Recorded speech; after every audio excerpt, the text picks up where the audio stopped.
বগুড়া সদরে ইতিপূর্বে নির্বাচন করেছিলাম বিএনপির চেয়ারপারসন জনাব তারেক রহমানের বিরুদ্ধে নির্বাচন করেছিলাম। তো বিগত নির্বাচনে জাতীয়ভাবে কি হয়েছে এটা আপনাদের কাছে পরিষ্কার। জনগণ আমাকে প্রচুর ভোট দিয়েছে।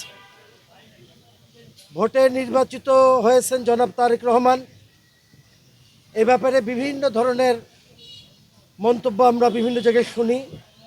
সে বিষয় নিয়ে আমাদের কথা আর নেই, যেহেতু আমরা এখন বিরোধী দলে অংশগ্রহণ করেছি। আমাদের নির্বাচিত সংসদ সদস্যবৃন্দ শপথ গ্রহণ করেছেন, আমিরে জামাত এটা মেনেও নিয়েছেন। তো আগামী নির্বাচন নিঃসন্দেহে যেটা উপনির্বাচন, এখানে জনাব তারেক রহমান নেই। এখানে জেলা বিএনপির সভাপতি আছেন।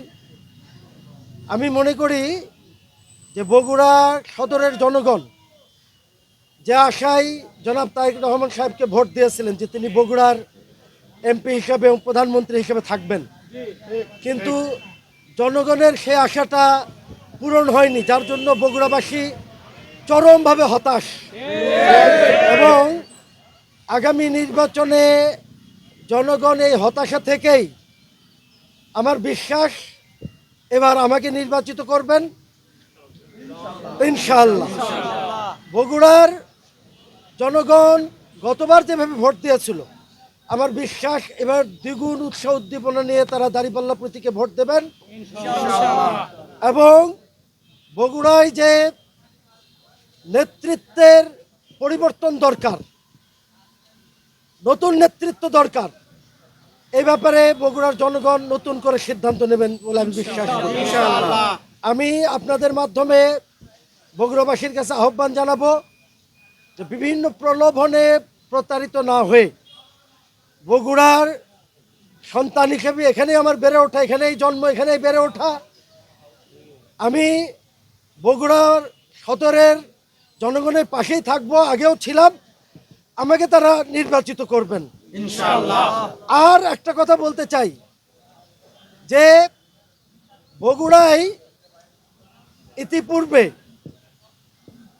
নির্বাচনে যেভাবে আমরা ইঞ্জিনিয়ারিং বলি বা বিভিন্নভাবে যেটাই বলি, এটা যদি এবার কর্তৃপক্ষ প্রশাসন এ ব্যাপারে এরকম কোনো ভূমিকা নেয় এবং বর্তমান যে দল সরকারে আছে তারাও যদি এটা সমর্থন করে, এটা আমাদের চেয়ে তাদের ক্ষতি বেশি হবে।